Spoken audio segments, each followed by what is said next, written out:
I am loving. I am fabulous. I am beautiful. I am saved. I am a victor. I am faithful. I am devout. I am accepted. I am a Christian. I am MCC. And I am MCC. I am MCC. I am MCC. And I am MCC. I am MCC. I am MCC. I am MCC. I am MCC.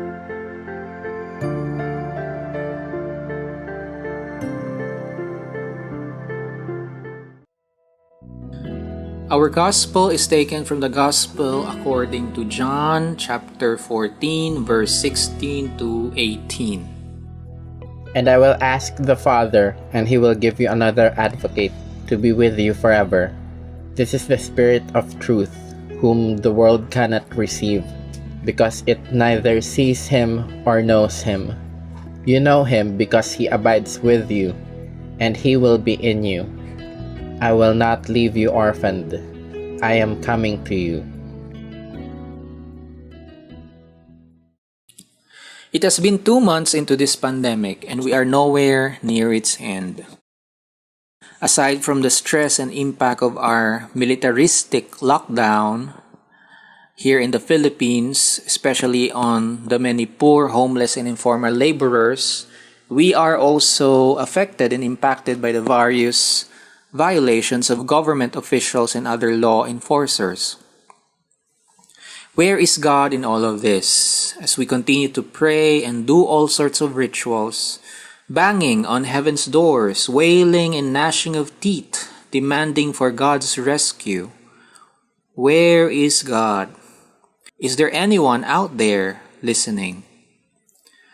In the last 2 months of this quarantine, I have rewatched some well-loved mainstream movies like Lord of the Rings franchise and the 9 Star Wars movies. And a few days ago, I also watched Prince of Egypt and partially Joseph the Dreamer. In all of them, it seemed that evil and dark days continue on without end. In the Lord of the Rings, Sauron, the Dark Lord, seems to have unlimited source of orc armies that continue to try to wipe out the free peoples of Middle-earth. Parang hindi nauubos. From the Battle of the Five Armies in The Hobbit, to the Battle of Helm's Deep, and to the Battle of Minas Tirith. Also, how can anyone imagine the journey and the struggle that Frodo and Sam had to endure? Each moment enveloped with fear, and each step taken seems to be a step closer to not only their horrible death, but to the destruction of the world should they fail. The Star Wars trilogies, all 9 movies of them, is a story of the rise of an evil empire ruled by one person whose ultimate goal was power over all. And anyone who opposes him will not only die, but entire worlds will be destroyed. Now, many years ago when I actually introduced the Star Wars movies to my partner Lawrence, in the beginning, and as we were watching it a few years ago, he said that it seems like there is no way to defeat the Sith Emperor. Ano ba yan? Hindi na natapos. Hindi na matalo-talo yung kalaban. The home planet of Princess Leia, where she grew up, the planet Alderaan, was utterly destroyed by the show of force of the Empire. And then after the Emperor was supposedly killed and a new republic has been established, there is a new army, the new order that rose to reestablish the empire and to challenge the new republic. It is led by a new Dark Lord named Snoke and his apprentice Kylo Ren. Master Luke Skywalker, who once saved his father and in the process defeated the Emperor, vanishes because of despair. The entire republic system, an entire solar system, was destroyed by the star killer planet of the Dark Lord Snoke. countless rebel forces, individuals, all of which were volunteers, died and sacrificed their lives battling imperial forces in all of those countless space battles throughout the movie franchise stories. Then in episode 8, the second to the last movie, what was but a small number of rebel resistance forces were hunted down by the First Order almost to their total extinction. And there, Leia almost died. Then what a big surprise that in the last film, lo and behold, Emperor Palpatine was alive and was more powerful with a massive, a great armada of starships, each with its own planet destroyer, a planet destroyer gun. His Force lightning was more powerful than ever in a show of what seemed to be godly powers trying to destroy the rebel forces. Now, going to the individual journeys of Anakin Skywalker and his children Leia and Luke, their journey and their stories were no walk in the park. Rey's own journey was a life of bitterness and longing, abandoned by her parents, not knowing why, and living off as a scavenger. Realizing she has some Force abilities, she was suddenly propelled into a war long fought before she was even born. Their personal stories were of betrayals, losing loved ones, turning to the dark side, battles and confrontations, countless defeat, some success, but then rises a new evil, various physical, emotional, and spiritual injuries. Now, we love these films or others like them, the different Marvel movies for the last 10 years, because beyond their visual effects and fantastical storylines, actually reflect a much deeper human reality of our human suffering, of the long struggle against evil and empire, or the evil of empire, of rising up and never giving up, all of which are present in our human story, our human history, and ever more present and occurring in our lives and in our world today. In the story of our faith, the story of Exodus, the Hebrews, well, the Hebrews, the actual word Hebrew translates to slaves. So the Hebrews, or slaves, were under heavy oppression. They were enslaved for approximately 400 years. Several generations of their people already lived their whole lives and died under the weight of slavery and forced labor. The song that was sung in The Prince of Egypt reflects the depth of their suffering and hopelessness. Many nights we prayed, with no proof that anyone could hear, says the song. For about 400 years, people lived and died praying and crying, "Deliver us! Deliver us! Save us!" And many of them were asking the same painful question, "Where are you, God? Is there someone out there listening? Will someone come to save us, to deliver us? When will this end?"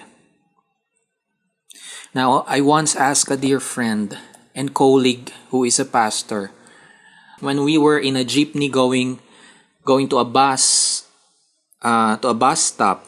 We are in a jeepney going to a bus terminal to ride a bus that will take us back home to our seminary in Dasmariñas. We came from Batangas, or we were in Batangas visiting a church member whose father recently passed away during that time.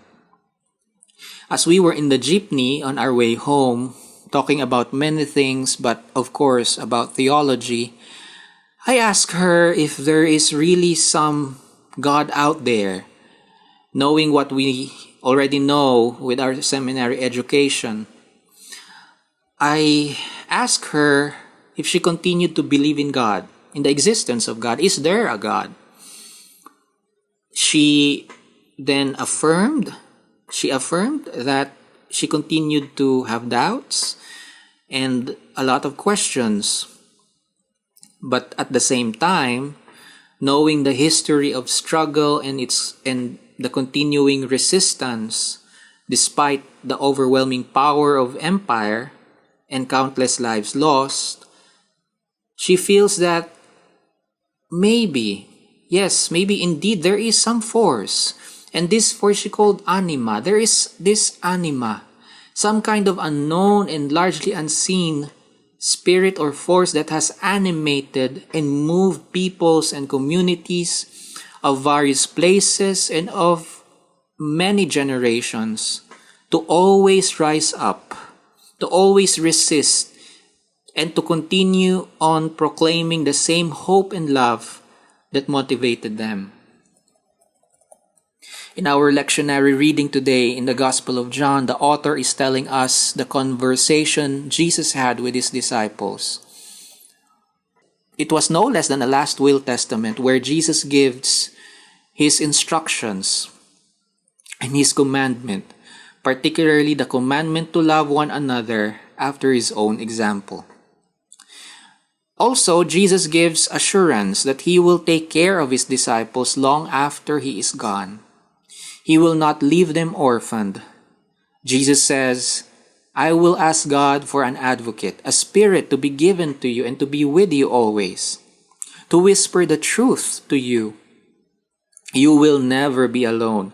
You will never be orphaned. And quoting the Gospel of Matthew, the promise Jesus mentioned in that Gospel, and that which is echoed by the Gospel of John, we are reminded that He is always with us until the end of time. I understand and often feel the same way that all of us may feel hopeless at this time. There is also so much uncertainty. We see the moral decay of our Philippine society during this pandemic. Although it has actually been happening for centuries or for the last few decades. Now we have another tyrant wannabe.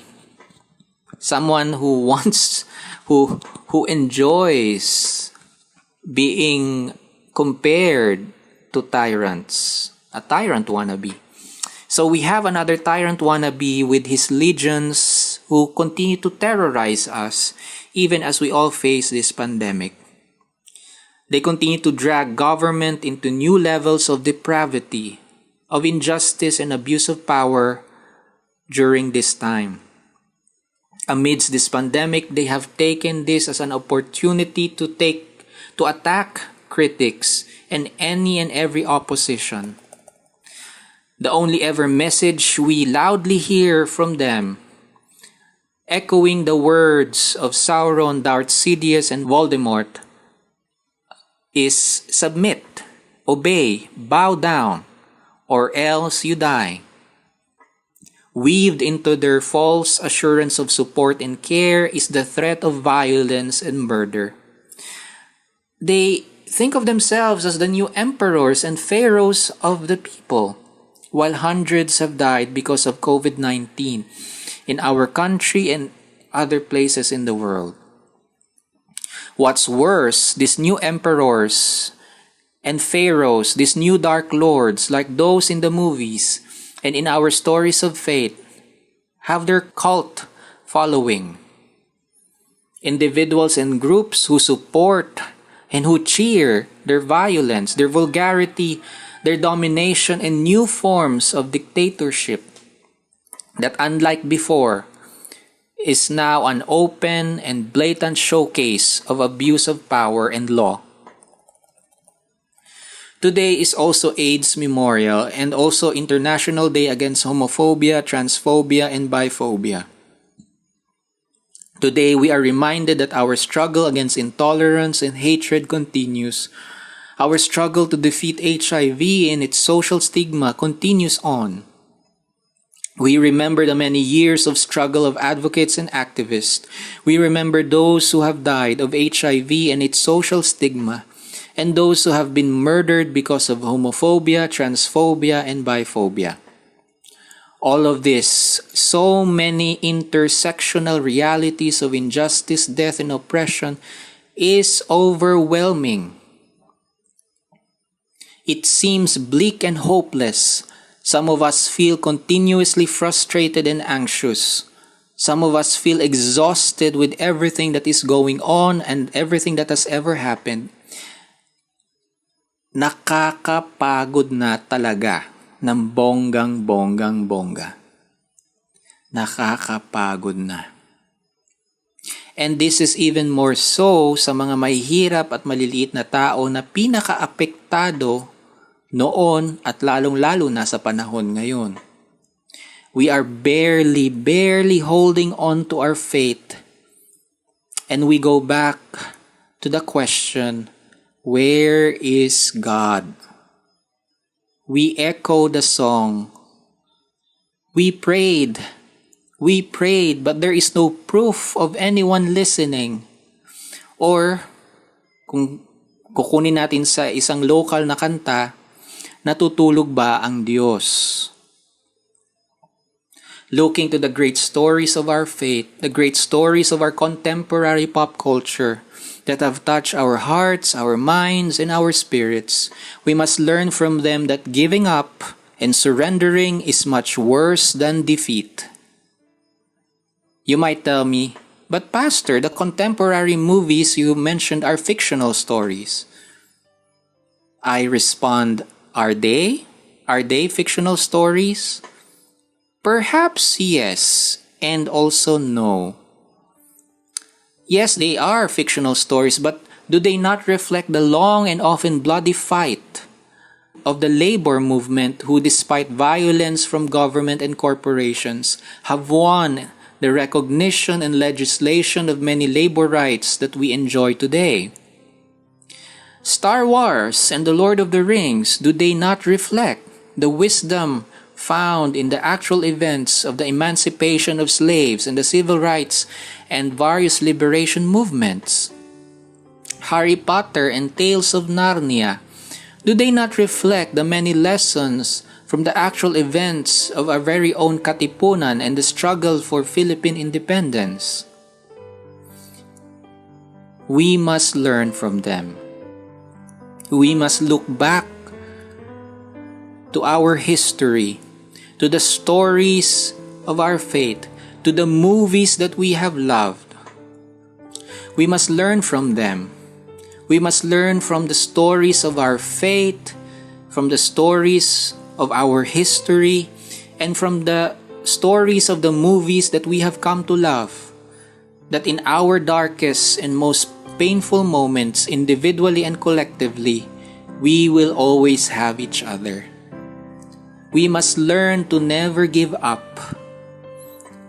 Even those who are no longer with us remain to guide us and inspire us, like the Jedi who was with Rey, and like the parents and other loved ones of Harry.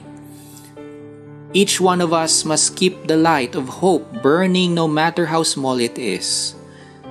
We do not know how, where, or why, but the Force in Star Wars, Aslan of Narnia, the magic of Harry Potter, and the anima spoken by my pastor friend is and will always be around us, within us, and with us. Let us find comfort and encouragement in the promise we have received from Jesus. Let us feel the warmth and the light of hope we are called to keep. You are not alone, never alone. We have an advocate given to us and who is with us always. In whatever struggle or difficult situation you are facing right now during this pandemic or in the future, whatever is your place in the struggle and in the resistance movement, in every season, every journey, and every adventure that you find yourself, may the Force be with you. God is always with you and will always see you through. Keep resisting, keep living, There is always new hope. Amen.